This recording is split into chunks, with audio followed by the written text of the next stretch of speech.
چنانچہ ان اعمال میں سے سب سے پہلے اللہ تعالیٰ نے ذکر فرمایا ہے کہ کوئی شخص اپنے مال کا کچھ حصہ رشتہ داروں پر، یتیموں پر، مسکینوں پر اور مسافروں پر اور مانگنے والوں پر صرف کرے اور غلاموں کو آزاد کرنے میں صرف کرے۔ اس میں اللہ تبارک و تعالیٰ نے یہ ارشاد فرمایا کہ ہر انسان کے دل میں بشری تقاضے سے مال کی طرف ایک محبت پائی جاتی ہے، اور ہر انسان چاہتا ہے کہ اس کے پاس کچھ مال ہو، اس کی محبت اس کے دل میں موجود ہوتی ہے۔ اس محبت کی وجہ سے بعض اوقات وہ بخل کرنے لگتا ہے اور اس مال کو صحیح جگہ پر صرف کرنے کے بجائے وہ صرف اپنی ذاتی خواہشات کے اوپر صرف کرتا ہے، تو یہ اس مال کا ایک بہت بڑا فتنہ ہے۔ لیکن اس کے برعکس جس کو اللہ تبارک و تعالی کی احکام کی پیروی مقصود ہوتی ہے اور اللہ تبارک و تعالی کے لائے ہوئے کہ نبی کریم سرور عالم صلی اللہ علیہ وسلم کے لائے ہوئے دین کے اوپر عمل کرنا اس کے پیش نظر ہوتا ہے، تو مال کی محبت کے باوجود وہ اپنا مال ان لوگوں پر خرچ کرتا ہے۔ چنانچہ فرمایا وَآتَ الْمَالَ عَلَى حُبِّهِ، عَلَى حُبِّهِ کے معنی کہ مال کی محبت کے باوجود وہ مال اپنا دیتا ہے۔ کس کو دیتا ہے؟ ذوی القربہ، یعنی سب سے پہلے تو رشتہ داروں کو، جو رشتہ دار ہیں ان کو ان کی ضروریات میں پیسے دینا یا ان کی ضروریات کو اپنی دولت کے ذریعے رفع کرنا، یہ پہلا کام ہے۔ اور اسی طرح یتیموں کو اور مسکینوں کو، مسکین وہ کہ جس کے پاس کچھ بھی نہیں ہے، فقر و فاقے کا شکار ہے، اس کی حاجت کو رفع کرنے کے لیے اپنے مال کو استعمال کرتا ہے۔ وابن السبیل، اور وہ مسافر کہ اگرچہ اس کے گھر میں یا اس کے وطن میں اس کے پاس مال موجود ہو، لیکن مسافرت کی حالت میں وہ کسی تنگی کا شکار ہو گیا ہو اور اس کو پیسوں کی ضرورت ہو، تو اس کی حاجت کو رفع کرنا بھی اس بہت بڑی فضیلت کی چیز ہے جس کا اللہ تبارک و تعالی نے اس میں ذکر فرمایا۔ والسائلین، سائلین کے لفظی معنی ہے مانگنے والے۔ تو مانگنے والوں کی بھی دو قسمیں ہوتی ہیں، ایک تو وہ ہیں جو پیشہ ور مانگنے والے ہیں، یعنی وہ انہوں نے مانگنے کو یا بھیک مانگنے کو اپنا پیشہ بنا رکھا ہے، اور وہ کسی اپنے ہاتھ پاؤں کو ہلا کر اور اپنے محنت کر کے کمانے کی طرف راغب نہیں ہوتے، بلکہ لوگوں سے مانگتے پھرتے ہیں۔ ان کو دینا تو ویسے بھی جائز نہیں ہوتا۔ اگر کسی کے بارے میں یہ معلوم ہو کہ یہ سوال کرنا اس کے لیے شرعاً جائز نہیں ہے، جس کی حد شریعت نے یہ مقرر کی ہے کہ جس شخص کے پاس ایک دن ایک رات کی روزی موجود ہو، اس کو کسی دوسرے سے سوال کرنا جائز نہیں ہوتا۔ اگر کسی شخص کو کے بارے میں معلوم ہے کہ اس کے پاس ایک دن ایک رات کی روزی ہے اور اس کے لیے شرعاً مانگنا جائز نہیں ہے، پھر اس کو دینا یہ اس کی گناہ کے اندر اعانت ہے، اس واسطے وہ جائز نہیں ہوتا۔ لیکن دوسرے سائل اور مانگنے والے وہ ہوتے ہیں کہ جو بھکاری نہیں ہیں اور نہ پیشہ ور مانگنے والے ہیں، بلکہ کسی ضرورت کی وجہ سے ان کو مانگنے کی ضرورت پیش آ گئی ہے، تو ان لوگوں کو دینا، یہ اللہ تبارک و تعالی نے اس کا ذکر کئی جگہ قرآن کریم میں فرمایا ہے۔ اور نبی کریم سرور عالم صلی اللہ علیہ وسلم کا بھی یہ معمول تھا کہ اگر کوئی آپ سے کو اپنی حاجت مانگتا تو آپ کبھی اس کو رد نہیں فرماتے تھے۔ تو یہاں سائلین سے مراد یہی دوسری قسم کے لوگ ہیں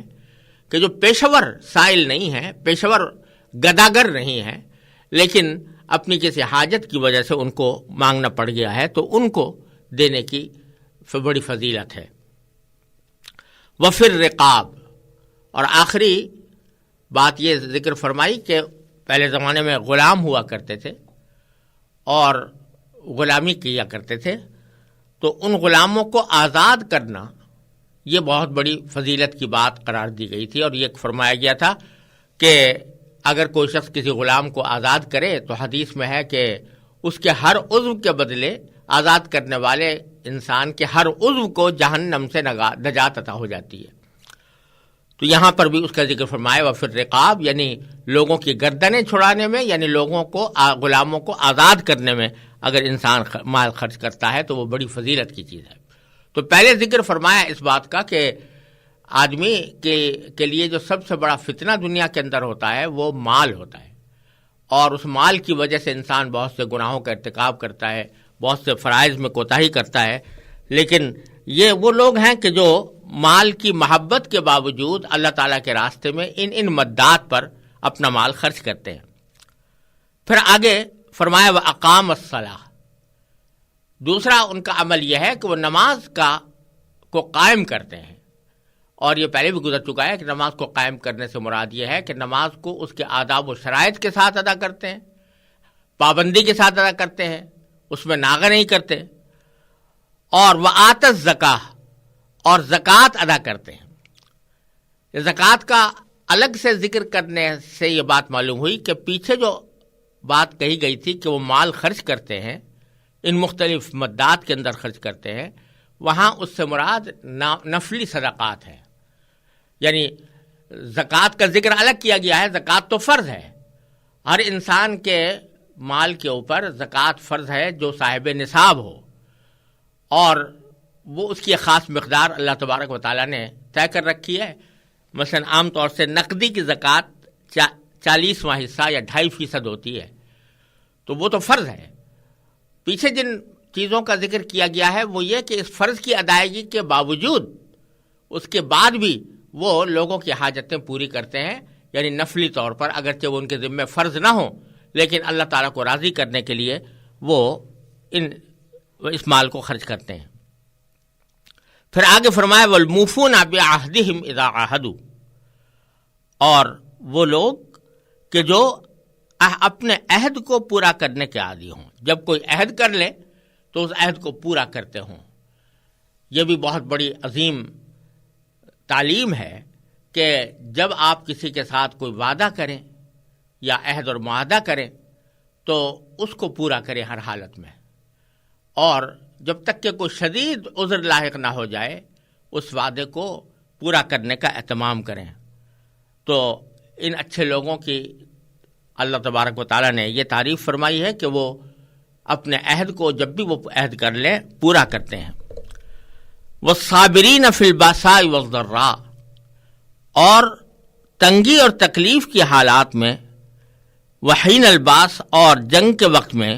یہ صابرین ہوتے ہیں، یعنی صبر اور استقلال کے خوگر ہوتے ہیں۔ فی البأساء، بأسا اور ضرّا، بأسا اور کے معنی تنگی اور ضرّا کے معنی تکلیف، جب بھی کوئی دنیا کے اندر کوئی صدمہ پیش آئے، کوئی تکلیف پیش آئے تو اس میں یہ لوگ صبر کرتے ہیں۔ اور حین الباس یعنی لڑائی کے وقت میں بھی، جب کہ ان کے اوپر کوئی دشمن حملہ آور ہو جائے یا اس کے ساتھ جنگ کا موقع آ جائے تو ایسی صورت میں یہ لوگ استقلال کے ساتھ، ثابت قدمی کے ساتھ اس جنگ میں حصہ لیتے ہیں اور صبر سے کام لیتے ہیں۔ پیچھے میں صبر کی تفصیل عرض کر چکا ہوں کہ صبر کی 3 قسمیں ہیں، ایک صبر کرنا طاعات کے اوپر، اور ایک صبر کرنا معصیتوں سے اپنے آپ کو بچانا، اور تیسرا یہ کہ کوئی مصیبت کی حالت میں، تنگی کی حالت میں صبر کرنا، یعنی اللہ تعالیٰ کی مشیت پر راضی ہونا اور اللہ تعالیٰ کی مشیت پر کوئی شکوہ نہ کرنا۔ ان تمام اوصاف کو ذکر کر کے اللہ تبارک و تعالیٰ فرماتے ہیں اولئک الذین صدقوا، یہ ہیں وہ لوگ جو سچے ہیں، یعنی سچا کہلانے کے مستحق ہیں۔ اس میں یہ بات بتا دی کہ سچ کے مفہوم میں صرف یہ بات داخل نہیں ہے کہ آدمی سچ بولے، بلکہ اس کے تمام کام وہ اللہ تبارک و تعالیٰ کی رضا کے مطابق ہوں تو وہ سچا کہلانے کا مستحق ہے۔ وجہ اس کی یہ ہے کہ جب ایک شخص نے یہ کہہ دیا کہ لا الہ الا اللہ، یعنی اللہ کے سوا کوئی معبود نہیں، تو اس طرح اس نے ایک طرح سے یہ عہد کر لیا کہ میں صرف اللہ تبارک و تعالیٰ کے احکام کی پابندی کروں گا۔ تو اب جب اس نے یہ عہد کر لیا تو اس کے عہد میں سچا اترنے کا تقاضا یہ ہے کہ وہ ان ساری باتوں پر عمل کرے اور ان سارے احکام کو بجا لائے جو اللہ تبارک و تعالیٰ اور اللہ کے رسول صلی اللہ علیہ وسلم نے عطا فرمائے ہیں۔ تو فرمایا کہ یہ لوگ ہیں جو سچے ہیں،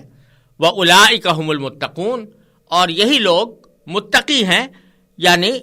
اللہ تبارک و تعالیٰ سے ڈرنے والے ہیں اور اللہ تعالیٰ کے احکام کو بجا لانے والے ہیں۔